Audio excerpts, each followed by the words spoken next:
years, we've known Jodie Marsh as the busty glamour model, but now Jodie has undergone a dramatic image change. Gone are the curves and in their place, pure muscle.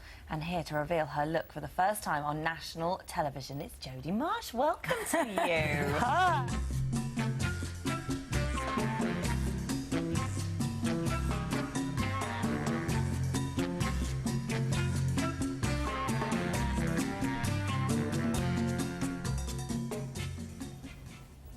Jodie. Hi. Hello. Where did they come from? We opened the paper yesterday and went, what is this?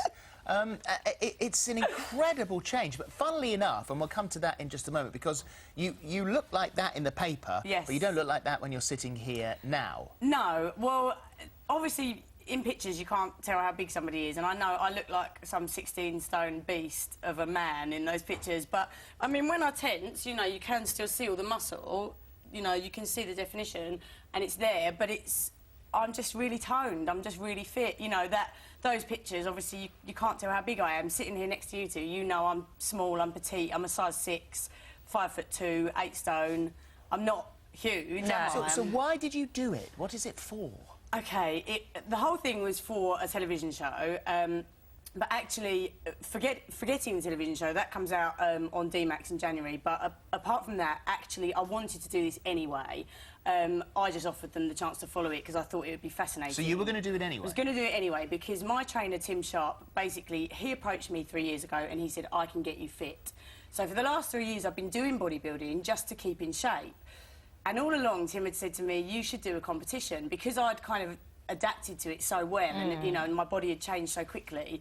He's been competing for 20 years and he said, you'll love it, like, get up on stage, the buzz, it's amazing. And so when we've been reading about this 8-week challenge, where it's only taken you 8 weeks and we're going from busty glamour model to sort of muscle, a lady with lots of muscles, it's not really just the 8 weeks then, because you'd started for 3 years I've been bodybuilding slowly. for 3 years, but I was given 8 weeks by the Discovery Channel and D-Max to actually get in shape for the competition, because prior to that I'd put on a stone of fat.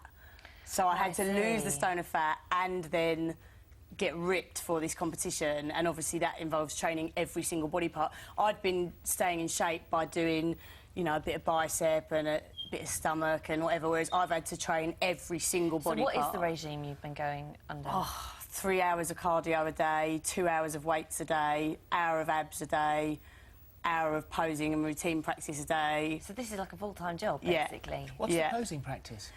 When you're on stage, you have 3 rounds, and the first rounds are like 2 different sets of compulsory posing, so they are all your muscle poses.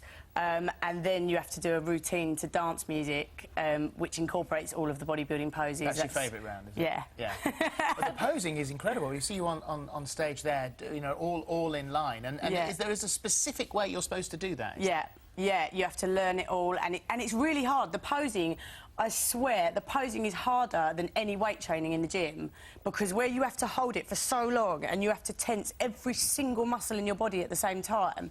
I mean, the sweat was pouring off me on stage. At one point, I thought I was going to cry. I thought, I can't hold this pose any longer.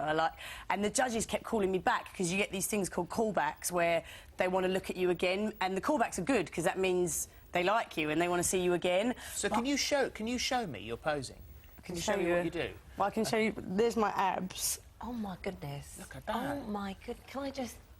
Oh my god. I didn't even know bodies were capable. That's my most muscular pose. Is that? That's the one that was in the paper. That's the one, yeah. Which that shows all your chest in there. Look. Yeah. Okay. And then just your double bicep would be that. Jodie. Now, what do you eat? What do I eat? Yeah. Oh God. OK, well, I'm a vegetarian. Which must make it incredibly hard, because even muscle, harder. You need lots of protein. Exactly, and so most bodybuilders live on fish and chicken. So I've lived on egg whites and protein shakes. Ooh. Yeah, so 7 protein shakes a day.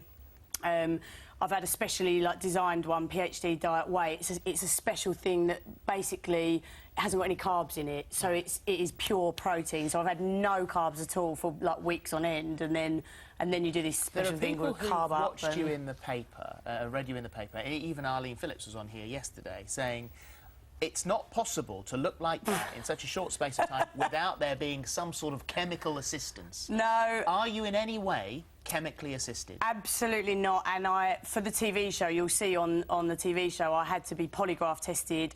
All of these shows are natural bodybuilding shows. If you get caught taking any substances, you have to be drug tested, polygraph tested. If you get caught, you're banned for life. So they do a lie detector? Yeah, yeah. I had to sit and be all wired up, and by a top guy from the police came down, and they had polygraph tested everybody in the building. If you get caught, you're banned for life, and you're not allowed to compete. So it's 100% natural, and I'm proud of that. You know, I'm really proud of that, and because I wouldn't want to do. You can do the drug route, bodybuilding, yeah, the steroid route, but I wouldn't want to. I don't need to. So that's natural. Something that is completely unnatural is this. Now, you love this tan, Holly. I can't quite believe something like this exists. Now, this, let me just show you. I hope this doesn't last forever, does it? No, it washes off. Look at the colour of this. So this is what you put all over your body. Why does it have to be like that? Well, I kept asking this, and I had 4 coats of that on the day. Like a sideboard. 4 coats. Yeah, I was mahogany sideboard. And it doesn't dry. It just stays Yeah, it just stays wet like that.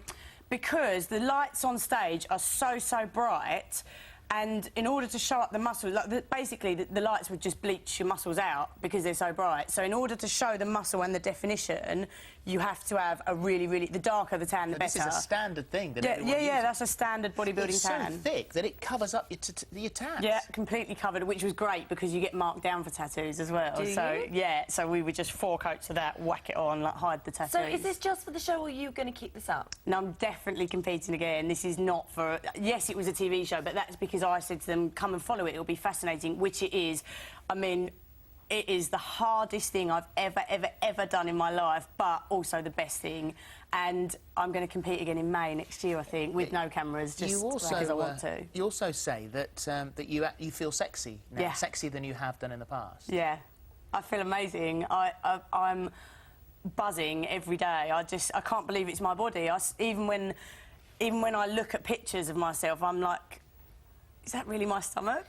So love it. What are you? Because obviously there's going to be people that will sort of know you, and they'll always judge you in that way of sort of, you know, you are your best self-publicist in a way, and in the past you have worn the belt as the whole outfit, and you know, you had all these tattoos done, and you cut your hair very short, so it's like the changing face of Jodie Marsh.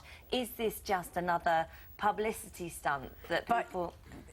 How can you get a body like this just for a publicity stunt? Like, if it was a publicity stunt, it's like you say, you can go and cut your hair to do that or whatever. Yeah. This has been the hardest thing I've ever done, and I was going to do it anyway, with or without cameras. So, and I will do it again next year, and again, because I just loved it. Oh, well, well done, because you came 5th, didn't you? And that was your first. I got a trophy. So yes. What about the bodybuilder men? Are you have you found yourself an Adonis? I'm single, but the bodybuilding men are gorgeous, I have to say. Like, when you walk into a bodybuilding show, like my first one I went to, I walked in and I didn't know where to look, because there are these gorgeous men with the best bodies you've ever seen in your life, and my eyes were just falling out of my head. I was like, I've never seen so many fit men in one room.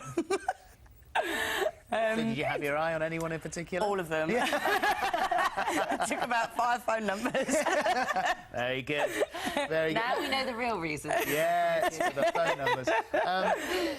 Thank you very much indeed for coming in today. Actually, I think it was quite important that you cleared it up, because, as you said, the pictures in the paper, impressive as they were, did make you look considerably bigger and pumped up than you actually are now. And so it's also good to allay those rumours that, you know, that it's all natural. Yeah, it's all natural, and like I say, watch the show in January, D-Max. You'll see me being polygraph tested and everything else, and it's brilliant. It's the best thing I've ever done. Thank you very much. Thanks very much.